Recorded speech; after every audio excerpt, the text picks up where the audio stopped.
నమస్కారం. నేను మీ doctor చిన్నమై లంజిరెడ్డిని. Graduates సమస్యల పరిష్కారానికి మీ గొంతుకనే వస్తున్నాను.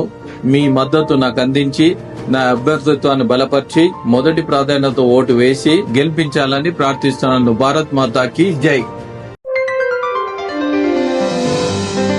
ఇప్పుడు నిజంగానే మీరు మరి మీ నియోజకవర్గంలో 10 ఏళ్ళు అధికారంలో ఉన్నారు, మీరు బ్రహ్మాండంగా ఇచ్చేసారు. కానీ ఎందుకు మీ నియోజకవర్గంలో మీరు ఓడిపోవాల్సి వచ్చింది? అంటే బలమైన కారణాలు ఏమైనా ఉన్నాయా? బలమైన కారణాలు అంటే చెప్తానండి. 4 చాలా ప్రధానమైనటువంటివి. ఓకే. ఇప్పుడు మేము మైనార్టీలకు చాలా చేసినాం. ఓకే. ఇమామ్ మౌజంలకు ఇండ్లు ఇచ్చినాము, శాలరీస్ ఇచ్చినాము, రంజాన్ కిట్లు ఇచ్చినాము, సీఎం రిలీఫ్ ఫండ్ ఇచ్చినాము, 120 కోట్ల మైనార్టీ రెసిడెన్స్ స్కూల్ కూడా స్టార్ట్ ఇది మీ నియోజకవర్గం మీరు చేసింది. హౌస్ కట్టినాం. అయిన వరకు కూడా ఏమైందంటే వాళ్ళు ముస్లింలకు ఏం చెప్పారు అంటే బీజేపీ బీఆర్ఎస్ ఒకటే, బీజేపీ బీఆర్ఎస్ ఒకటే అని చెప్పి వాళ్ళకు బీజేపీ గెలిస్తే బీఆర్ఎస్ గెలిచినట్లే, బీఆర్ఎస్ గెలిస్తే బీజేపీ గెలిచినట్టు వాళ్ళు కొంత కన్ఫ్యూజ్ అయిపోయారు. ఎందుకు ఎంఐఎం మీతో హ్యాపీగానే ఉంది కదా, ఎందుకు అలా కన్ఫ్యూజన్? ఎంఐఎం అనగానే ముస్లిమ్స్ అని కాదు, ముస్లిమ్స్ వల్ల ప్రతి ఉంటారు వాళ్ళకి స్వతహాగా ఆలోచన చేస్తారు. వాళ్ళకు కన్ఫ్యూజ్ అయిపోయారు, ఓ అట్లా అని చెప్పేసి. తర్వాత బీజేపీ క్యాండిడేట్ కాంగ్రెస్కి ఏమని చెప్తాడా చెప్పండి, విత్డ్రా అయిపోయి. మా దగ్గర బీజేపీ క్యాండిడేటు కాంగ్రెస్కి ఏమని చెప్పిండు. ఎందుకంటే కాంగ్రెస్లో ఉన్న క్యాండిడేట్ కూడా బీజేపీ నుంచి వచ్చిండు. మొన్ననే 20 రోజుల కింద బీజేపీలోనే ఉండే కాంగ్రెస్కి వచ్చిండు. మనం ఇద్దరం వద్దు శ్రీనివాస్ రెడ్డికి అని చెప్పి అక్కడ క్యాస్ట్ ఫీలింగ్ తెచ్చిండ్రు. ఓకే. తర్వాత ఎంప్లాయీస్ ఎక్కువ ఉంటారు జిల్లా హెడ్ క్వార్టర్ కనుక, మనకు పీఆర్సీ లేదు, మనం అంతా ఈసారి ఇట్లా చేయొద్దని ఒక నిర్ణయం తీసుకున్నాం. ఓకే. తర్వాత ఎస్టీలు ఉండరు, మాకు 17,000 ఓట్లు ఉంటాయి. వాళ్ళు మనకు దళిత బంధులు ఇవ్వలేదు, మనకు దళిత బంధు మాత్రం గిరిజన బంధు ఇవ్వలేదని వాళ్ళకి అట్లా. ఓకే. ఈ 4 రకాల ఫ్యాక్టర్స్ అనేవి చాలా బలంగా పనిచేసినాయి.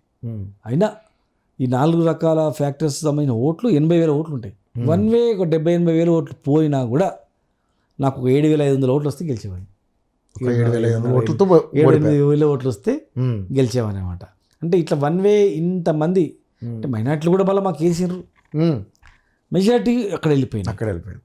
అట్లా మరి మా గ్రామీణ ప్రాంతంలో మా రెడ్డిలు కొంతమంది వేసినారు, కానీ మిగతా క్యాస్ట్ ఫీలింగ్ తెచ్చేవరకే సిటీలో ఉన్న వాళ్ళు కొంతమంది అట్లా పోయిండ్రు, ఎంప్లాయీస్ పోయిండ్రు, గిరిజనులు పోయిండ్రు.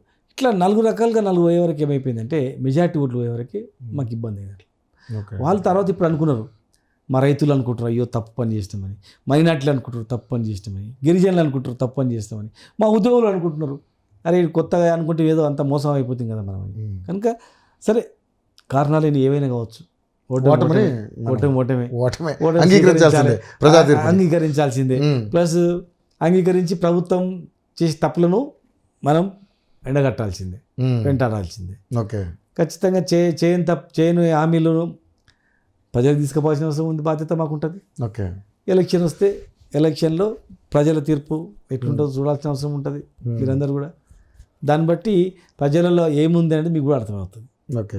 కానీ అంటే మీరు 4 కారణాలు చెప్పారు, మరి 4 కారణాల వల్లనే మీరు ఓడిపోవాల్సి వచ్చిందా, లేకపోతే ఏమన్నా మీ మీద కొంచెం నెగిటివిటీ రావడం ఉంటుంది? మా మీద కూడా, ఎందుకంటే మీరు అంటే కొంత అంటే ఇది మీరు అడగాలి, ఎందుకంటే మీరు మీ మీద వచ్చిన నిందని మీరే రూపుమాపుకోవాలి. మీరు కొంత ల్యాండ్స్ని అంతా కూడా ఆక్రమంగా ఇది చేశారని చెప్పి రకరకాల ఎలిగేషన్స్ మీ మీద కూడా. అంటే ఒక ప్రజానాయకుడు అంటే కంపల్సరీ ఉంటుంది, చాలా పూర్తి తప్పు. ఎందుకంటే ఇప్పుడు మన గవర్నమెంట్ ఉంది కదా, నిజంగా ప్రభుత్వం ఆక్రమిస్తే వాళ్ళు ఇప్పుడు మనం వదిలిపెట్టదు.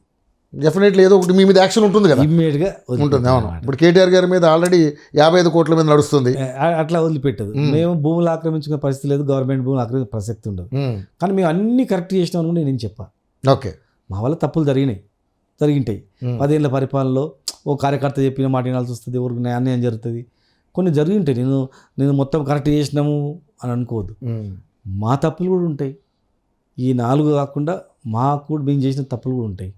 తెలిసి చేసినా తెలియక చేసినా తెలిసి తప్పే కదా, సాధ్యమని తెలిసేవాడు చేయడు. ఏ రాజకీయ నాయకుడు కూడా అరే నష్టం జరుగుతుందని చెప్పి తప్పు చేయడు.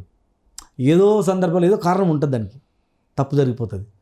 తప్పు జరిగిపోయినప్పుడు అది కూడా కారణం ఉంటుంది. నేను అన్నీ చేసినా అని చెప్పాను, మా వల్ల తప్పులు ఉన్నాయి, ఇవి తప్పు ఉన్నాయి, 10 సంవత్సరాలు మార్పు అన్నాడు, అన్ని రకాలు కలిసి వచ్చినందుకే ఇప్పుడు ఎవరే కానీ ఓడిపోయిన తర్వాతనే కదా మళ్ళీ మన తప్పులు తెరుచుకోవడం, సరిదిద్దుకోవడం. ఏ రాజకీయ నాయకుడైనా కూడా సరిదిద్దుకోవాల్సిన అవసరం ఉంటుంది. ఇప్పుడు రేపు మళ్ళీ మేము ఫ్యూచర్లో ఏం చేస్తాము, సరిదిద్దుకుంటాం, మా తప్పులు సరిదిద్దుకుంటాం. ఒకసారి చేసిన తప్పులు మళ్ళీ చేయొద్దు అనుకుంటాం. ప్రజలను గౌరవించాలి. 2 సార్లు మమ్మల్ని గెలిపించినప్పుడేమో ప్రజలు దేవుళ్ళు అయ్యారు. ఓడిపోయినంత మాత్రం వాళ్ళు అనొద్దు కదా, అంతే కదా. కంపల్సరీ నచ్చాల్సిన అవసరం లేదు కదా. ఇప్పుడు మేము ఆ ప్రభుత్వమా, నేను ఆ క్యాండిడేటా, వాళ్ళు ఆలోచన చేస్తారు. ఆలోచన చేసి వాళ్ళు ఫ్యూచర్ ప్రభుత్వం ఎవరికి అప్పచెప్పాలనేది ఆలోచన చేస్తారు. అది ఓకే. మేము కూడా మా పార్టీ తరఫున కూడా పార్టీ కూడా ఆలోచన చేస్తుంది. మనం ఏం తప్పు చేసినాము, ఈసారి చేయొద్దు ఆ తప్పు, పార్టీ ఆలోచన చేస్తుంది. పార్టీ కూడా అన్ని కరెక్ట్ చేసినాం, మళ్ళీ వచ్చినాక ఇంట్లో ఏమని పార్టీ అనుకోదు. ఓకే. మేము కూడా అన్ని కరెక్ట్ చేసినాం, పబ్లిక్ తప్పు చేసినారు, మళ్ళీ అట్లా చేస్తాం అనుకోం. అట్లా రాజకీయ నాయకుడు ఎవడైనా నేను కరెక్ట్ చేసినా ఇట్లే పోతా అనుకోండి మూర్ఖుడు. ఓకే. ఏ రాజకీయ నాయకుడైనా అయ్యో నేను తప్పు చేసినా కరెక్టే, తప్పు జరిగింది, తప్పే, మళ్ళీ జీవితంలో ఆ తప్పు చేయొద్దు, తప్పు చేయకుండా మనం నడుచుకోవాలి అంటే రాజకీయంలో జీవితంలో ఉంటుంది.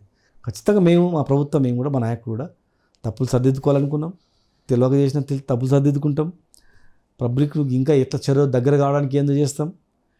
ఇలా 5 సంవత్సరాలు వెనుకకు పోయి పబ్లిక్ నష్టపోయిందని ఎట్లా మళ్ళీ వేగవంతం చేసి ముందు తీసుకోవాలని కూడా ప్లాన్ చేసుకుంటాం. ఓకే. తెలంగాణ కాపాడుకుంటాం. ముఖ్యంగా మీరు కాపాడుకోవాల్సింది రూరల్ ప్రజలు, ఎందుకంటే రూరల్ ప్రజల నుంచి మీకు డిఫరెంట్ తీర్పు వచ్చింది. అంటే వాళ్ళు అమాయకత్వంతో నమ్మిండ్రు. సిటీల్లో ఏమో ఇంతకన్నా డెవలప్ ఎవరు చేయడరా, ఇంత బ్రహ్మాండంగా ఎంప్లాయ్మెంట్ ఉంది, కనీస అవసరాలు ఉన్నాయి, లా అండ్ ఆర్డర్ మంచిగా ఉంది, గొడవలు లేవు, సాయంత్రం ఇంటికి పోతే కర్ఫ్యూ ఏందని చూస్తుంటే వెనకటికి ప్రశాంతంగా ఉంది, మత కలహాలు లేవు, మంచి పెట్టుబడులు వస్తున్నాయి, మనం ఏదో 200 గజాలు కొనుక్కున్న భూమి ఇలా మంచి పెరిగిపోతుంది, రెంటల్స్ వస్తున్నాయి, సంతోషంగా ఉన్నారు. రైతులు కూడా సంతోషంగా ఉన్నారు, కానీ ఇంకా ఎక్కువ ఆశకు పోయారు అనమాట. ఓకే. ఆశకు పోయారు. ఊరు ఉండేదే రైతే ఊరు. రైతు బాగుపడితేనే ఊరు బాగుపడ్డట్ల. రైతు మోసపోయాడు, రైతు మోసపోయే వాళ్ళకి మిగతా అందరూ మోసపోయింది. గట్లా జరిగిపోయింది అంతే. ఓకే.